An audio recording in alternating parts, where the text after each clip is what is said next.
Hi, my name is Sandro with SignalFire, and I'll be showing you in this video how to replace the battery inside of a Ranger.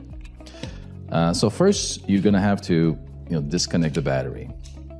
There are 3 screws located around the circuit board. Simply remove those 3 screws. And after you remove all those 3 screws, you can take the circuit board and put it aside. The battery will come out, and I want you to also notice on the battery there is a date code. So it's important to know that if the Ranger has been sitting for several months, that there's a phenomenon called depassivation.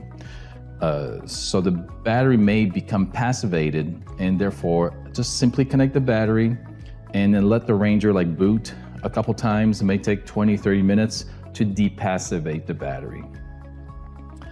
There is an option if you have external DC power.